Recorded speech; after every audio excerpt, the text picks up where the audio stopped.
Alors, bonjour à tous, soyez bien les bienvenus sur cette chaîne Jésus-Christ TV Debunk. Nous allons encore débunker les vidéos de Georges Nama où il parle d'être ravi en esprit, c'est la 4e dimension. Là où il ose dire que la sortie du corps, c'est la doctrine de la 4e dimension. Or, dans la Bible, il y a des gens qui le Seigneur a permis qu'ils soient ravis en esprit. Et lui, il dit c'est la 4e dimension. On va voir cela dans sa vidéo, la 4e dimension. Une doctrine occulte de démons du... Je vais lire pour vous, comme ça vous allez vous retrouver. Moi je donne des preuves et je donne, voilà. La 4e dimension, une doctrine de démon du faux pasteur Yonggi Cho. C'est ce qu'il a eu à dire. Donc, il a dit que c'est une fausse doctrine, que c'est des démons, c'est du diable. Et on va voir cela à la 30e seconde, où Georges Nama ose le dire à la 30e seconde. Écoutons Georges Nama et ensuite on va voir ce que la Bible elle-même dit. Mes frères, la sortie du corps est une doctrine occulte. On n'a même pas besoin de vous faire, comme je vous l'ai dit, tout un exposé sur le voyage astral. Mais donc, on va vous rappeler tout très brièvement en passant. Donc voilà, il dit, voilà, voyage astral, si quelqu'un sort de son corps, c'est la 4e dimension, c'est la sorcellerie, c'est la magie, c'est du diable. Et vous voyez, il vient de dire que c'est une doctrine de démon. Et puis le titre, on dit de façon claire. Mais Georges Nama ne lit pas sa Bible. Et c'est ça l'esprit de jalousie. C'est pas parce que quelqu'un a eu la grâce d'être ravi en esprit pour aller voir soit le ciel, ou soit l'enfer, ou soit certaines choses. Parce qu'on verra même Ézéchiel qui a vu certaines choses, on verra Daniel, on verra tous les prophètes de la Bible qui ont été ravis en esprit. Et c'est la jalousie en fait. D'autres ont vécu des choses que toi tu n'as pas vécu. Et tu dis c'est la sorcellerie, c'est la magie. Or, la Bible ici va le confondre. Je ne viens pas aider un homme de Dieu. Je ne suis pas pour le parti de X ou de Y. Mais je suis pour le parti de la Bible. Et la Bible aujourd'hui va te confondre, Georges Nama. Et tu devras te repentir d'avoir insulté la Bible. Dire que les doctrines, la sortie du corps, être ravi en esprit, c'est du diable. Tu vas te repentir pour ça parce qu'on va voir cela dans la Bible. Alors, il a dit que c'est une doctrine occulte. Il a pas de, voilà, il dit que c'est la doctrine de la 4e dimension. À la 23e minute 30 secondes. Allez, on va avancer rapidement pour voir ça. Alors, on est déjà à la 23e minute. Voilà. Écoutons. Faire une parenthèse. La doctrine de la dimension, de la 4e dimension, la sortie du corps. Donc, beaucoup de gens disent ça, mais ils sont supposés de le dire. Je connais quelqu'un pasteur de l'avant que vous connaissez, mais dont je tais le nom. Il m'a dit non, je suis en train de prier, je suis sorti de mon corps, je suis allé quelque part dans une forêt, j'ai dit, au moins il doit en beau, on va passer pour tous. Est-ce que je peux dire ça à la télé? Donc, on va faire le bas. Mais il y a des gens qui vivent des expériences graves ici. Mais certains ont le courage de nous dire que vous avez n'importe quoi. Mais dans peu de temps, ça deviendra normal. Parce que beaucoup de gens le vivent. Je crois dans la parole de Dieu. Donc, voilà ce qu'il fait comprendre quelque chose. Après, on va voir les preuves bibliques. Qu'il y a un pasteur qui l'a témoigné, qu'il est en train de prier et qu'en priant, il est sorti de son corps et le Seigneur l'a mené quelque part. Et il a dit, est-ce que tu peux le dire à la télé? Il a eu peur. Parce que c'est ça en fait notre problème, c'est l'habitude. Si aujourd'hui un pasteur se met à prendre de la boue, de sa salive, et il prend cette boue et il la met sur, je sais pas, sur les yeux d'un aveugle, les gens vont dire quelle abomination, mais pourtant Jésus l'a fait. On va voir aussi Joël Francis Tatou qu'on a traité de magicien parce qu'il a prié un jour pour les gens et puis l'argent a apparu dans leur porte-monnaie. Mais Jésus l'a fait, Jésus a fait ce miracle. On va voir cela dans une autre vidéo où Jésus a prié même pour payer le tribut à César, je crois. On va prendre le verset. Il a dit à ses apôtres, allez-y pêcher du poisson, vous allez trouver une pièce à l'intérieur, vous prenez cette pièce, vous donnez pour payer le tribut à César. Est-ce que Jésus était un magicien? Le diable imite Dieu. Le diable imite Dieu. À ce niveau, le diable imite Dieu. Et même pour les sorties astrales, c'est l'imitation ça vient de Dieu. Ça vient de Dieu. Plus qu'on va voir cela dans la Bible, puisque Paul a été ravi en esprit, même Jean dans le livre d'Apocalypse a été ravi en esprit. On verra tous ces prophètes tout à l'heure. Soyez patients. Dieu, il y a des dimensions. Je crois que... Il y a des dimensions. Et qu'est-ce qu'il veut faire comprendre? Le mot dimension ici fait référence au niveau. Il y a des niveaux spirituels. D'accord? Il faut qu'on soit honnête que le niveau de l'apôtre Pierre était différent du niveau de chaque chrétien. Voilà pourquoi il a dit qu'on ne peut pas servir au stable, mais au ministère, parce que tout le monde pourrait servir au table, dans Actes chapitre 6, mais c'est pas tout le monde qui peut servir au ministère. D'accord? Donc, voilà ce que Georges Nama dit, il raconte n'importe quoi, et on va voir maintenant dans la Bible. Le premier dont je vais vous parler, c'est l'apôtre Paul, dans 2 Corinthiens, chapitre 12, au verset 2. Il dit, je connais un homme en Christ qui fut, il y a 14 ans, ravi jusqu'au 3e ciel. Non seulement il fut ravi, donc jusqu'au 3e ciel, donc il est parti jusqu'au ciel, Il est sorti et il dit, si ce fut dans son corps, je ne sais. Si ce fut hors de son corps, je le sais. Donc Dieu le sait. Donc soit l'apôtre Paul est parti au ciel, n'est-ce pas, avec son corps, soit comme Élie ou comme Enoch, ou soit il était ravi, ou soit c'est son esprit qui est parti. Donc on ne peut pas dire que ça vient du diable, puisqu'il y a des hommes dans la Bible qui l'ont vécu. Georges Nama, tu avais la Bible te confond. Lis ta Bible. Pourquoi tu es méchant comme ça? Pourquoi tu racontes ça? Prends des preuves bibliques où quelqu'un, un pasteur, Yangui Cho ou Joël Tatou ou Mamadou Karambeli disent qu'ils ne croient pas en Jésus ou bien Jésus n'est pas le seul chemin, la vérité, la vie et tu les taxes des faux. Mais si c'est par rapport aux preuves bibliques, tu ne peux pas le dire parce que là tu es en train de contester la Bible et tu es un faux parce que tu ne lis pas ta Bible. Tu cherches juste des arguments pour faire tomber les gens, pour juste discriminer, pour détruire les gens et puis bon voilà. Si les gens peuvent voir le ciel, pourquoi ne peut-ils voir l'enfer? Bon, ça c'est une autre vidéo précédente que j'ai déjà eu à faire, où j'ai démontré de façon biblique que les gens peuvent aller en enfer et revenir pour témoigner ce dont ils ont vu. J'ai utilisé beaucoup de versets dans la Bible pour démontrer cela et pour montrer que Georges Nama, tes accusations sont complètement fausses, tu ne lis pas ta Bible. On a le cas de Jean et Daniel qui ont été ravis en esprit. Alors, Apocalypse chapitre 1 verset 10, je fus ravi en esprit au jour du Seigneur. Qu'est-ce qui s'est passé? Il est sorti de son corps. Et en sortant de son corps, qu'est-ce qu'il s'agit? La Bible dit, et j'entendis d'ailleurs une voix forte comme le son d'une trompette. Et on peut lire la suite, vous pourrez la lire à la maison. Apocalypse chapitre 4 verset 2. Aussitôt je fus ravi en esprit. Et voici, il y avait un trône dans le ciel. Donc quand tu dis que la doctrine d'être ravi en esprit, c'est la doctrine de la 4e dimension, c'est une doctrine occulte. Donc tu veux dire que la Bible nous encourage à l'occultisme? Mais arrête de raconter n'importe quoi.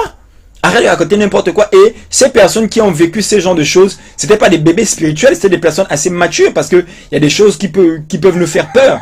C'était des personnes matures qui vivaient cela. Donc, quand il dit que il y a des niveaux par rapport au mot dimension, parce qu'il faut savoir que ce sont des synonymes. C'est pas parce que j'utilise le mot dimension que je fais forcément référence à la Kabbale ou à, je sais pas, à la franc-maçonnerie. C'est simplement des synonymes. Ne soyez pas quand même irréfléchis, s'il vous plaît. Apocalypse 17, verset 3. Il me transporta en esprit dans un désert. Là, c'est pas avec le corps, on dit bien en esprit. Donc, si quelqu'un, un pasteur, se met à vous dire, un jour je priais et puis le Seigneur m'a ravi en esprit et il m'a transporté en esprit dans un endroit. Vous allez dire que c'est un sorcier qui fait de l'occultisme, mais c'est dans la Bible. Comment sait-on qu'un pasteur est un sorcier, est un faux pasteur, est un trompeur? C'est quand il conteste Jésus et qu'il amène les gens non pas vers le Seigneur, mais vers lui. Mais si un pasteur prêche Jésus et qu'il vit ses expériences, on ne doit pas le taxer de faux à cause de ses expériences. Arrêtons de faire du banditisme et de la jalousie. Apocalypse chapitre 21, verset 10. Et il me transporta en esprit sur une grande muraille, la grande Jérusalem, il descend. Et lui, il a même vu les choses futures. Il n'a pas vu les choses qui étaient récentes, ou bien qui s'est passé en 100 ans. Bien sûr qu'il a vu quelques-unes, parce que les lettres qu'il devait envoyer aux 12 églises, c'était aux 12 églises de son époque. Ce ne sont pas des âges, comme Branham nous l'a fait croire, ce sont des églises de son époque. Et donc, bon, c'est pas ça le sujet. Ézéchiel a été ravi en esprit. On va voir ce qu'Ézéchiel aussi a vécu. On dit quoi? Dans Ézéchiel 11, verset 24. L'esprit m'enleva et me transporta en Chaldée, voilà, en vision par l'esprit de Dieu, les visions que j'ai eues. Donc l'esprit de Dieu l'a transporté. Quelque part l'a mené. Et il a eu reçu encore des visions. Si l'esprit de Dieu t'a transporté, tu vas dire que ça, c'est une doctrine occulte, mais il faut arrêter. Et si ces prophètes mineurs de l'Ancien Testament, ou certains prophètes majeurs de l'Ancien Testament ont vécu ces choses, mais à plus forte raison, les hommes de Dieu ou les pasteurs d'aujourd'hui ne peuvent-ils pas vivre cela, puisque Jésus a dit que vous ferez les choses que j'ai faites, vous en ferez des plus grandes. Et ce que Jésus a eu à faire était plus grand que les prophètes de l'Ancien Testament. Il faut arrêter du banditisme. Georges Nama, est-ce que tu as déjà fait des choses que Jésus fait? Si tu crois en Jésus, Jésus a dit, celui qui croit en moi fera les choses que j'ai fait. Vous avez déjà vu une vidéo de Georges Nama où il impose des mains à des malades et les malades reçoivent leur guérison, où des infirmes se lèvent et marchent? Non, Georges Nama ose dire que toutes ces personnes-là qui vivent ça, ce sont les sorciers. Or, Jésus a été clair, il dit que voilà, voici les miracles qui accompagneront ceux qui auront cru. Donc, ce monsieur est contre la Bible. Ce monsieur est contre la Bible. Ézéchiel chapitre 37, verset 3, il me dit, fils de l'homme, ces eaux peuvent-ils revivre? Voilà, ça c'est, on était au verset 1, où il fut ravi en esprit, il a vu la vallée d'ossements desséchés. D'accord? Maintenant, au verset 3, il me dit, ces fils de l'homme, ces ossements peuvent-ils revivre? Et je répondis, Seigneur, tu le sais. Maintenant, Dieu lui demande, il est en esprit. Écoutez bien, il est en esprit. On n'a pas dit qu'il est dans sa chair. Donc Dieu ne l'a pas seulement amené pour voir des choses, mais Dieu l'a aussi amené pour exercer les choses. Donc on est dans le monde spirituel. Il me dit, donc Dieu parle, il dit prophétise sur ces eaux et dis-leur au sommet des CG, écoutez la parole de l'Éternel. Bon, j'ai pas pris la suite, je sais pas pourquoi j'ai pas pris la suite, mais donc qu'est-ce qui se passe? Dieu nous demande d'exercer le ministère, d'exercer pendant qu'il est en esprit, de prophétiser. Je pense qu'il n'est pas le seul, je pense qu'il y a d'autres prophètes aussi. Là, on a vu Ézéchiel, peut-être Ésaïe. Si vous avez d'autres versets encore qui le confirment, et si vous êtes un bon lecteur de la Bible, vous mettrez ces versets en commentaire, s'il vous plaît, pour édifier le plus grand nombre. Donc, Georges Nama, tu ne connais pas ta Bible. Je suis déçu. Tu ne connais pas ta Bible. Tu peux pas dire que c'est de l'occultisme, de la sorcellerie. Donc, tu veux me dire que l'apôtre Jean était un occultisme, Ézéchiel était un occultisme, l'apôtre Paul était un occultisme, mais prends ces versets, déchire-les de ta Bible.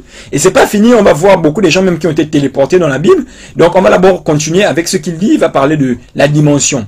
Et on va un peu venir un peu sur le mot dimension, avant de continuer. Le mot dimension, à la 4e minute, 15e seconde. Qu'est-ce que la Bible dit?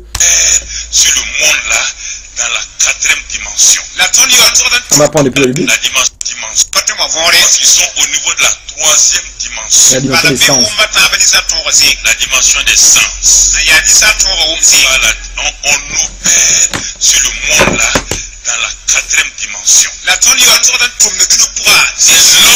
4e dimension qui influence la 3e dimension. C'est l'homme qui sait, il a la révélation. Il applique les lois. Donc, voyez-vous, il est en train de dire que le pasteur Mamadou Karambéry est un trompeur. Voilà, excusez-moi. Donc, je disais qu'il est en train de dire que ce pasteur est un faux pasteur, est un trompeur, est un agent du diable, Mamadou Karambéry, par-ci, par-ça. Il raconte des choses contre lui, je ne sais pas pourquoi, quelle est cette jalousie qu'il a, quel est le problème qu'il a avec ces personnes. Il dit voilà, la 4e dimension est une doctrine complètement diabolique. Or, on parle de la dimension des sens, on parle des personnes qui sont dans la dimension des sens, et il dit bon voilà, c'est la 4e, c'est la dimension. Le mot dimension, c'est un mot occulte. Or, dimension, c'est pas ça. On va voir le niveau. Dans la 48e minute, on va voir un peu. Voilà, on va un peu avancer. Parce qu'il faudrait que je donne les versets, mais j'ai envie de tout donner un peu ce que lui dit. Voilà, 48e minute, 5e seconde. Parce que tu constates que le même type de prière que tu fais depuis 1950. Au nom de Jésus, j'arrache, parce qu'il y a des chrétiens qui sont spécialistes en dimension 1, dimension demandée. Ils plaident, ils arrachent, ils connaissent les versets bibliques. Mais lorsque tu atteins la dimension où malgré tes paroles, lorsque tu arrives à la dimension où les choses ne changent toujours pas, ça ne veut pas dire que la situation est impossible, ça veut dire qu'il est temps pour toi de changer de dimension et de monter plus haut, de quitter le stade du demander et d'atteindre la dimension maintenant du chercher. Voilà. Donc, il est en train de lui faire comprendre que c'est un niveau. Souvent, on prie et puis on demande et puis on ne reçoit pas. Parce que tu n'as pas cherché.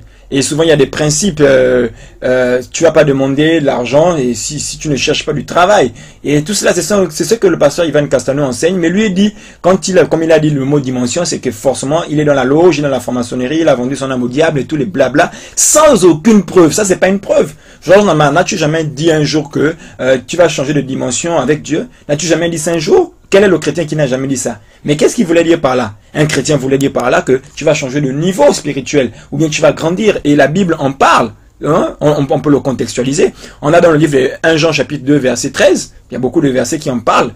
On dit, je vous écris Père, parce que vous avez connu celui qui est dans le commencement. Donc premièrement, c'est les pères dont il parle. Maintenant, il y a ceux qui sont plus petits que les pères. Je vais écrire jeunes gens. Donc il y a des jeunes gens.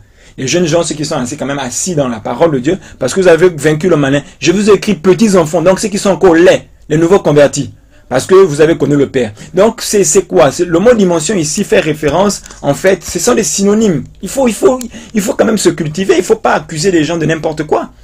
D'accord? Même moi, je peux trafiquer une vidéo pour parler de nouvel âge, je prends n'importe qui, je peux faire ça. Mais tu ne donnes aucune preuve et tu accuses des gens et puis tu dis voilà, c'est la manipulation, c'est un manipulateur. On va encore voir et ensuite on va attaquer beaucoup de versets dans la Bible. Pour le moment, on va continuer encore avec les versets sur la dimension qu'il lui donne. Regardez un peu ce que Georges Nama lui-même il donne les versets. Je ne sais même pas si c'est ce qu'il raconte. Verset 35. Et C'est une loi qui est donnée. Donc ici, là, Georges est en train de dire qu'en fait, dans la Bible, la seule fois où il est mentionné le mot dimension, ça fait référence en fait aux mesures.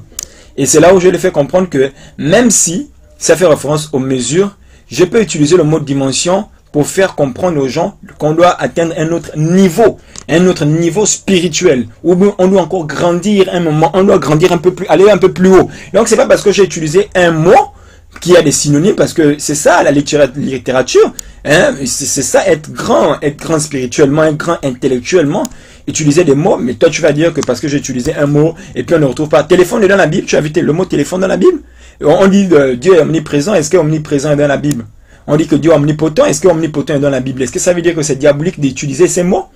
Et le mot dimension, même si ça fait référence à, je sais pas, et puis c'est le traducteur lui-même qui a voulu traduire ainsi. Il aurait pu dire aussi niveau, il aurait pu utiliser aussi un autre mot au lieu d'utiliser le mot dimension. Ce sont les traducteurs qui utilisent, ce sont des synonymes. Et donc souvent même les traducteurs, parfois ils utilisent un mot dans un verset et un autre traducteur essaie d'utiliser un autre mot, mais ça fait référence à la même chose, parce que ce sont des synonymes. Donc quand tu dis les mots n'ont rien à voir dans la Bible, tu es immature, Georges Nama, tu es encore un enfant et c'est ce que tu viens faire, tu viens prétendre enseigner les gens et tu oses dire qu'il n'y a aucun vrai pasteur à la surface de la terre, que tous les pasteurs du monde sont des faux, que les vrais pasteurs étaient avant, existaient avant. Tu racontes ta vie. D'accord? Le niveau de Pierre n'était pas le même que le niveau d'un simple membre de l'église, sinon c'est de l'hypocrisie, c'est de la malhonnêteté de refuser de telles choses. Voilà, il accuse le pasteur Karambéré de se moquer de la sanctification, sans même preuve. Donc on va prendre dans 2h17 minutes. Écoutons. Écoutons. Ce n'est pas parce que les gens la nuit.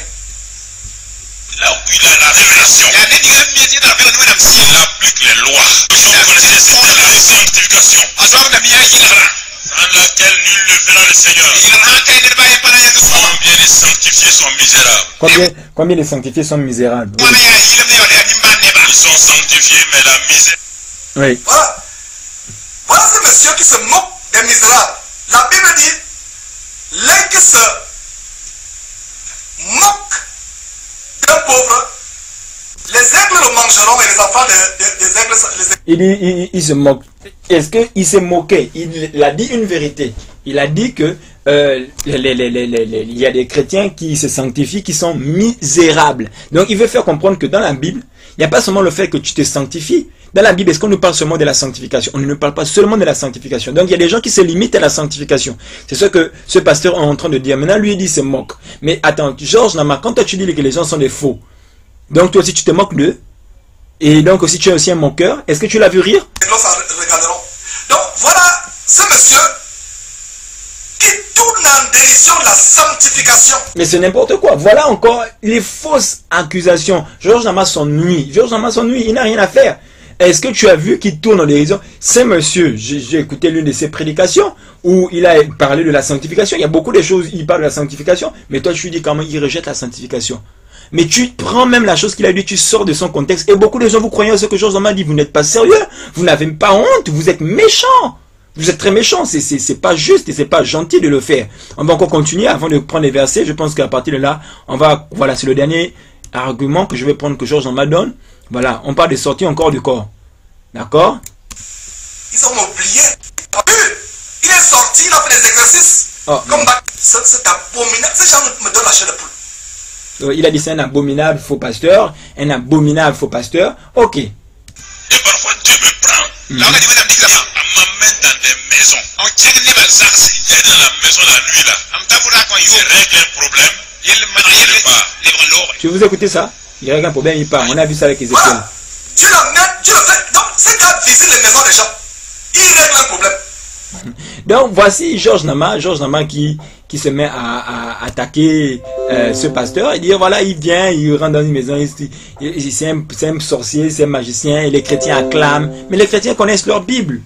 On a lu la Bible, on lit la Bible, on a vu Ézéchiel tout à l'heure où le Seigneur lui a demandé d'exercer, mais pourtant il était ravi en esprit. On va voir ça encore avec d'autres versets de la Bible. Je pense que c'est tout. Bon, même Jésus a vu Lazare dans le séjour de mort, mais comment il a vu Lazare dans le séjour de mort? Soit par vision, soit par le fait d'être ravi en esprit. Paul a été ravi en esprit.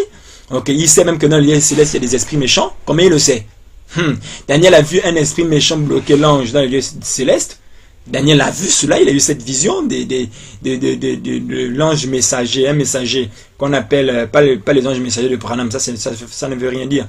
Je ne sais plus comment il s'appelle, Gabriel, qui a été bloqué par un esprit méchant dans le lieu céleste. Il y a tellement de choses, et Étienne a même eu une vision. Bon, maintenant on va voir Philippe qui a été téléporté. Maintenant, écoutons un peu d'abord ça. Je pense que c'était la dernière chose, voilà. Dans 2h32 minutes, voilà, et 10e seconde. Écoutons. C'est quoi le volume? Le pasteur et la femme là t'as vu Abidjan. Vous avez téléphoné au Burkina, non? C'est ça. Que Jésus appelle les mystères du royaume, les cieux. Après, on va dire, ils acclament le Seigneur. Je remets encore, je remets. De Côte d'Ivoire. Attends, recule. Terminons cet exposé macabre. Téléphone de Côte d'Ivoire. Dans ça là, il y a un courant. Je dis, mais pasteur Karambri. Le pasteur et la femme là t'as vu Abidjan. Je dis, mais vous avez téléphoné au Burkina, non? Burkina. C'est ça. Que Jésus appelle les mystères du royaume, les cieux. Alors vous avez écouté, après il se met à dire voici des chrétiens maboules, ils ne connaissent pas, on les manipule, on les trompe et tout le reste. Mais il faut arrêter. Dans la Bible, il y a des personnes qui ont vécu ce genre de situation. D'accord? Jésus a dit, vous ferez des choses plus grandes que j'ai faites. Donc, on va voir cela dans la Bible, Actes chapitre 8, verset 38. Il fit arrêter le char. Philippe et l'eunuque de Pierre descendirent tous deux dans l'eau et Philippe baptisa l'eunuque. Verset 39. Oui, Actes chapitre 8, verset 39. Quand ils furent sortis de l'eau, l'Esprit du Seigneur enleva Philippe et l'eunuque éthiopien, l'eunuque ne le vit plus. Tandis que joyeux, il poursuivit sa route. Donc, l'Esprit de Dieu a enlevé. Donc, quand il a baptisé dans l'eau, quand le gars ressort de l'eau, Philippe avait disparu. Verset 40. Philippe se trouva dans Azote, donc dans une autre ville, d'où il alla jusqu'à Césarée en évangélisant toutes les villes partout où il passait. Donc, tu veux me dire que Philippe était un occultisme? Donc, celui qui a écrit la Bible ne savait pas que Philippe était un occultiste, n'avait pas le discernement, et toi tu veux dire que c'est toi maintenant qui as le discernement. Et ces manifestations bibliques, si un simple évangéliste l'a eu, il n'était pas apôtre, mais il a eu il a expérimenté cela. L'apôtre Pierre, lui en appliquait, lui c'était juste son ombre qui guérissait les malades, c'était une dimension trop forte. L'apôtre Paul, lui c'était ses mouchoirs qui guérissaient les malades, il faut lire la Bible. Mais on voit que Philippe, qui n'était pas l'un des apôtres, lui il a été téléporté carrément. Il a disparu et il est apparu dans une autre ville pour continuer à prêcher l'évangile. Mais vous avez des problèmes, Georges Nama, tu as des problèmes de dire que c'est de la magie, c'est de la sorcellerie. Or c'est biblique. Demain, toi chrétien, tu crois en Jésus, Jésus te fait vivre de telles situations. Et tu viens et Jésus te demande de témoigner, ou bien toi-même tu témoignes de ça à des frères. Georges Nama te dira que tu es un sorcier, et toi aussi tu vas laisser ça. Ne soyons pas jaloux, arrêtons. Ok. Donc Luc n'a jamais dit que c'était pas biblique. Parce que Luc, l'auteur du livre des Actes des Apôtres, il n'a jamais dit que c'était pas biblique. Donc arrêtez de dire c'est du mensonge. On voit que rien n'est impossible à Dieu. Dieu est capable de faire toutes choses. Et Dieu, la Bible dit que Jésus est le même hier, aujourd'hui, éternellement. Jésus a dit tout est possible à celui qui croit. On le voit dans Luc chapitre 1 verset 37 et dans Marc chapitre 9 verset 23. Donc rien n'est impossible en accord avec la Bible et voilà les preuves.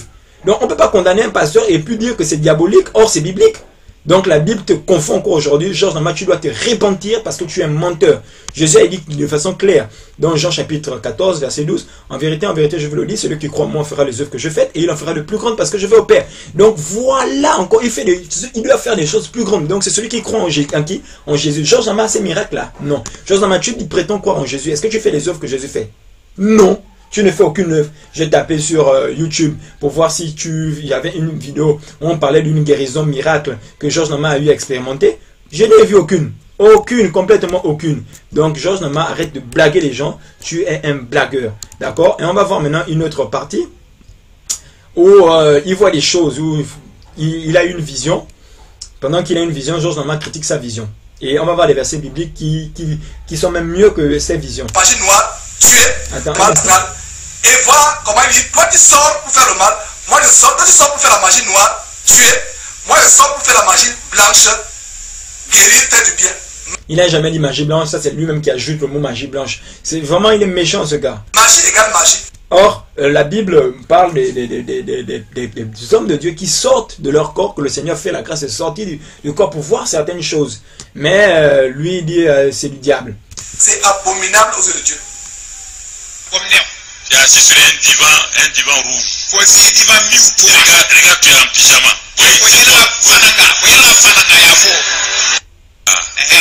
Toi, tu sors ton corps la nuit, tu ne veux pas que moi je sorte.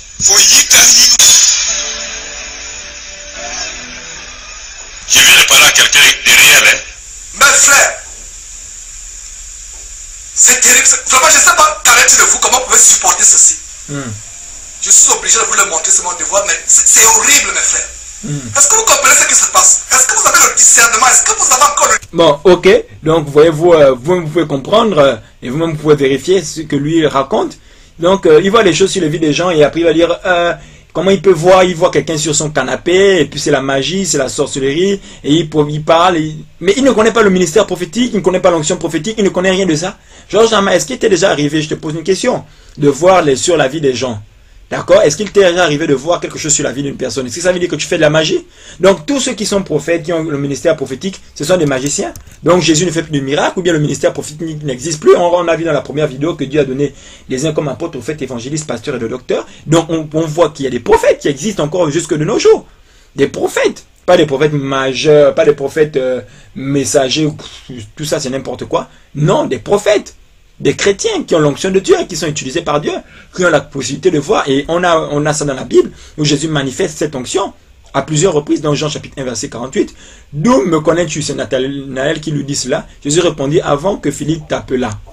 Quand tu étais sous le figuier, je t'ai vu. Donc il était même dans une autre ville, mais Jésus l'a vu sous le figuier. Comme Pierre, voilà. Et puis Nathanaël crut que Jésus était le Messie, mais je n'ai pas pris la suite de ce verset, c'est dommage. J'aurais dû prendre la suite. Mais vous pourrez lire vous-même la suite. Donc, même Pierre a su qu'Ananias et Saphira avaient menti. Comment il a su, si ce n'est par l'Esprit de Dieu? Comment il a su? On a dans Actes des Apôtres, chapitre 16, verset 9, pendant la nuit, Paul eut une vision. Donc, il a eu une vision ouverte. On n'a pas dit qu'il a eu un songe, on a dit une vision. Une vision, c'est ouvert, c'est clair, tu vois la chose. Un Macédonien lui apparut et lui fit cette prière. Donc, depuis Macédoine, il passe en Macédoine. Lui n'était pas en Macédoine, mais il voit cela. Secours-nous.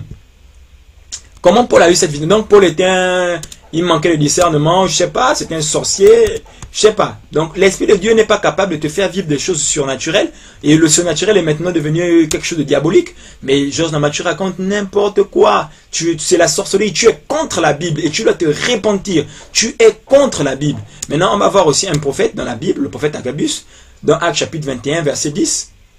Comme nous étions là depuis plusieurs jours, un prophète nommé Agabus descendit de Judée. Verset 11, il vint nous trouver. Il prit la ceinture de Paul. Donc il a pris la ceinture d'une personne. Et l'auteur raconte en fait que c'était la ceinture de Paul. Il se lia les pieds et les mains avec la ceinture. Donc il a reçu quelque chose en attrapant seulement la ceinture de Paul. Et il dit, voici ce que je déclare le Saint-Esprit. L'homme à qui appartient cette ceinture.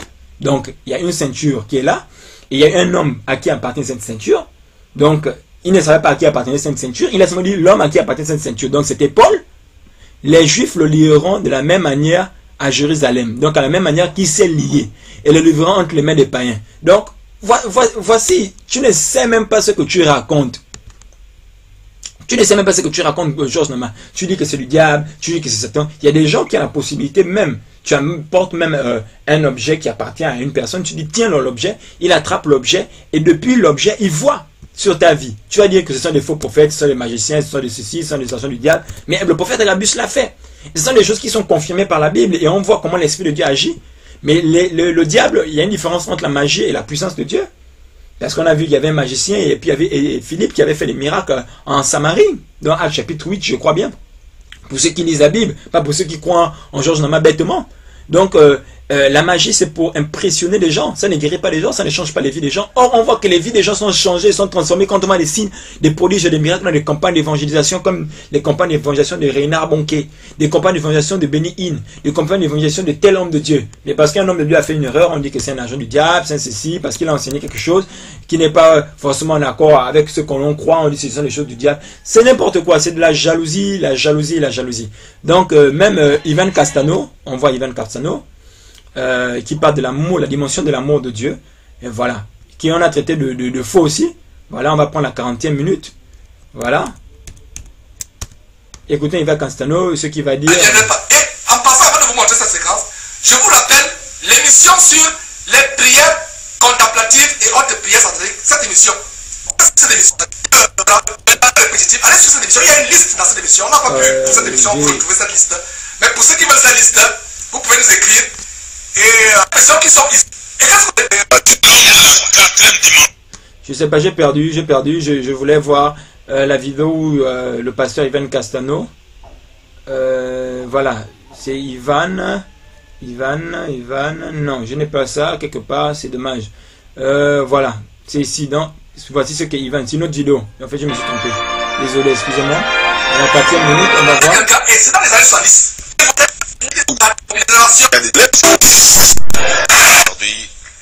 Voilà, c'est ici. Une réunion ici à la cathédrale du Centenaire. C'était El Osobon qui prêchait. Dimension de l'amour. Les de Dieu. Les dimensions minutes sur les dimensions de l'amour de Dieu. Voilà, il parle des dimensions de l'amour de Dieu. Donc, c'est un enseignement qu'il a eu à donner. Bon, je ne l'ai pas parce que Georges Nama, ce qui est méchant avec Georges Nama, c'est qu'il ne donne jamais les liens des vidéos pour qu'on puisse vérifier et pour qu'on puisse suivre la vidéo en entier et avoir cette vidéo dans son contexte, comprendre le contexte dans lequel la personne parle. Donc, c'est du banditisme ce que Georges Nama est en train de faire. C'est du banditisme. Il faut toujours donner et comprendre ce que le prédicateur veut dire. Mais quand tu prends une partie, tu coupes une partie, c'est du banditisme. Donc, il faut tout montrer. Donc, on a par exemple le cas, quand une personne reçoit le Saint-Esprit, il y a forcément une manifestation de son corps. Tu seras sous l'emprise du Saint-Esprit. Donc, quand Georges m'a dit que quand on reçoit le Saint-Esprit, on n'a pas forcément besoin de bouger ou bien de tomber sur une forme de transe ou sur tomber d'une certaine façon, il faut arrêter. C'est du banditisme. Georges Nama ne connaît même pas la Bible. Dans le livre des Actes des Apôtres, chapitre 1, on voit quelque chose de particulier. On voit que tous ont reçu le Saint-Esprit et tous ont parlé en d'autres langues. Tous ont parlé en d'autres langues. Selon que l'Esprit leur demande de s'exprimer. Il y a eu un grand bruit. Donc, ils n'ont pas été les mêmes.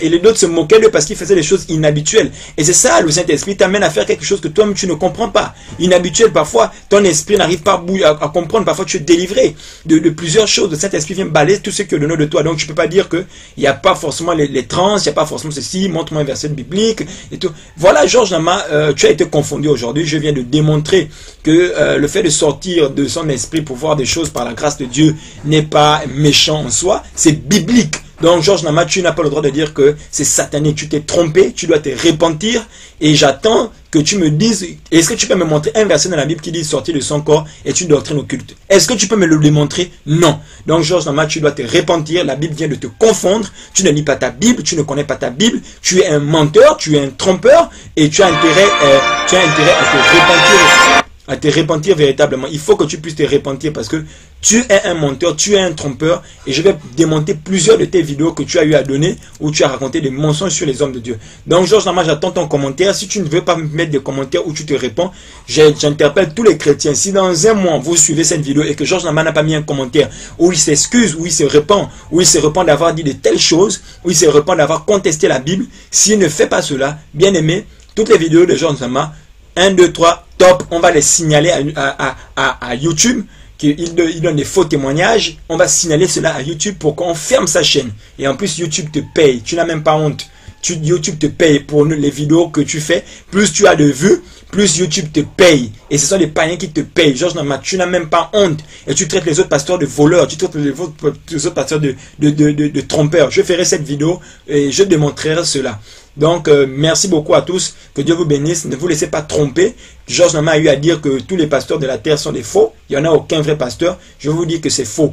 Jésus a encore des vrais. Il y a encore des vrais. Sinon, c'est une façon de dire que Jésus n'est pas capable ou bien Jésus a échoué. Donc, Georges Nama, il ne croit même pas en Jésus. Tu es un trompeur. Il faut que tu te répandes.